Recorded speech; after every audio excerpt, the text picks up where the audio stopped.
Fiat money is not just theft, fiat money is slavery. Throughout history, many commodities have been used as currency. Cows, beads, and seashells have all been used in trade. Paper currency is simply more convenient when buying a pack of gum at Walgreens, but it isn't money.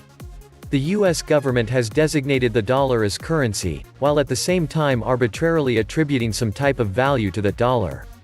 Your dollar could be worth X today and Y next month. The US dollar has lost 90% of its value since 1950. But it's still the same dollar. Giving the Federal Reserve the power to print US currency was the beginning of the end. It happened long before most of us were born on December 23, 1913. The Federal Reserve, like most global central banks, continues to print fiat currency at unprecedented speed.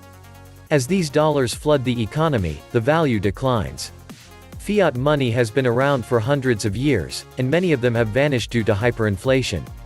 Paper currency has led to the collapse of almost every economy that has tried to institute a fiat currency to trade for goods and services. It's not looking very well for the once mighty dollar, either. Throughout history, attempts at using fiat currency, even today, have failed. When the government prints fiat money that isn't backed by any value, disaster inevitably ensues. Still, the long history of failed fiat currency is being ignored by today's money printers. Ultimately, the most harmful effect of using debt of undefined value as money, i.e., fiat currencies, is the de facto legalization of a caste system based on voluntary slavery. The bankers have a charter, or the legal right, to create money out of nothing. You don't. Therefore you and the bankers do not have the same standing before the law. The law of the land says that you will go to jail if you do the same thing, creating money out of thin air, that the banker does in full legality. You and the banker are not equal before the law. All the countries of the world, religious or secular, Jewish or Arab, democracy or dictatorship, all of them place the bankers above you. And all of you accept that only whining about fiat money going down in exchange value over time, price inflation, which is not the same as monetary inflation. Actually, price inflation itself is mainly due to the greed and stupidity of the bankers who could keep fiat money's exchange value fairly stable, only if they wanted to.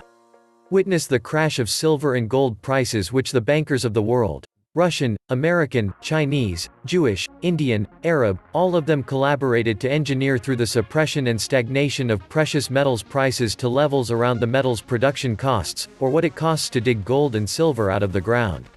The bankers of the world could also collaborate to keep nominal prices steady, as they do in the case of the suppression of precious metals prices. After all, the ability to create fiat money and force its usage is a far greater source of power and wealth than that which is afforded simply by stealing it through inflation. The bankers' greed and stupidity blind them to this fact. They want it all, and they want it now. In conclusion, the bankers can create money out of nothing and buy your goods and services with this worthless fiat money, effectively for free. You can't. You have to lead miserable existences for the most of you and work in order to obtain that effectively non-existent, worthless credit money, whose purchasing exchange value is not even defined, thus rendering all contracts based on them null and void.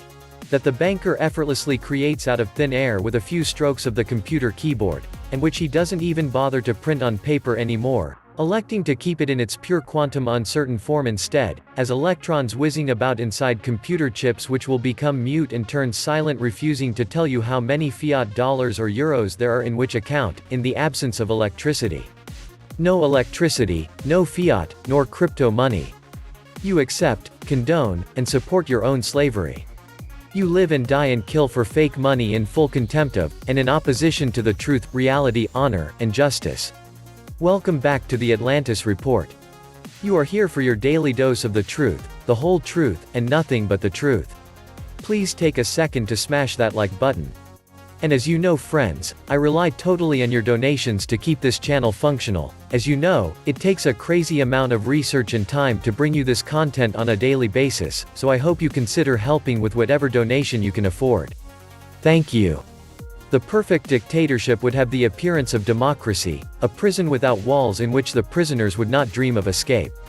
A system of slavery where, through consumption and entertainment, slaves would love their servitude. Everywhere you look, the nation-state seems to be stumbling badly. In developing countries, internal order has broken down, as governments have lost touch with political realities on the ground. Even in the supposedly well-governed developed world, the nation-state seems to be showing its age, as evidenced by a string of financial crises stretching from Wall Street to the Eurozone, as well as by the calamity of the United States adventurism in Iraq. Simultaneously, humanity is facing increasing global challenges for which the concept of the nation-state is ill-equipped to provide solutions even via existing multinational institutions. These challenges are as broad as religious confrontation, global terrorism, nuclear proliferation, global warming, international immigration, pandemics, and economic inequality in the West caused by an increasingly global labor market. Cue the ongoing international populist explosion, driven by the economic slowdown and certainly fueled by a sensationalist press, in which voters are rejecting traditional political leaders in favor of outsiders who delight in disrespecting and discrediting established institutions of the nation-state.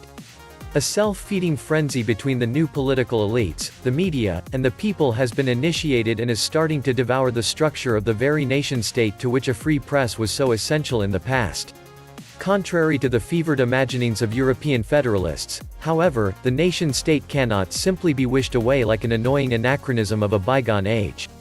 Rather, the dirty little secret at the heart of our new era is that all the rising powers, be they China, India, South Africa, Indonesia or Brazil, are more sovereigntist, more nationalistic and more wedded to jealously preserving their national prerogatives than is even the United States, long the bane of post-national dreamers.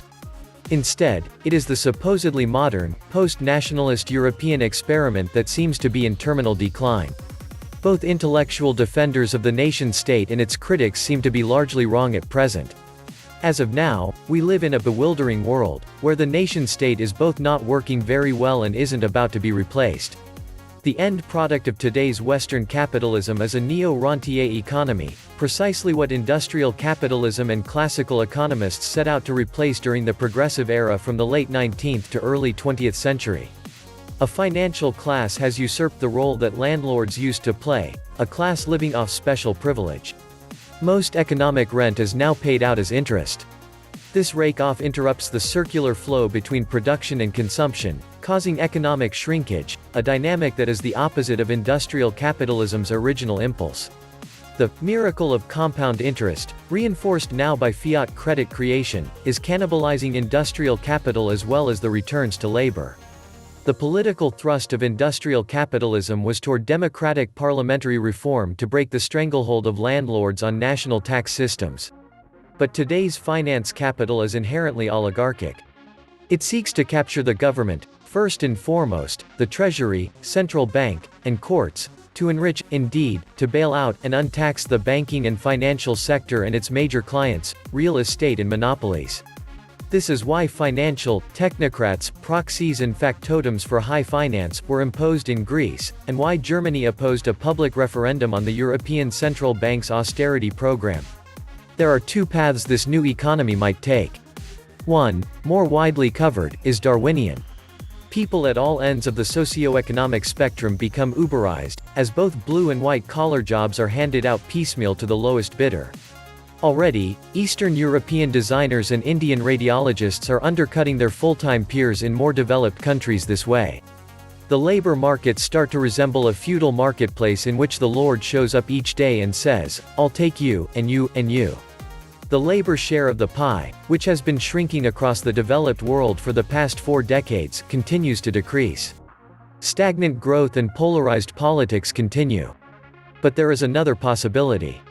Platform technologies used by companies such as Uber could, with a few crucial tweaks, enable a return to a more benign, pre-industrial form of capitalism.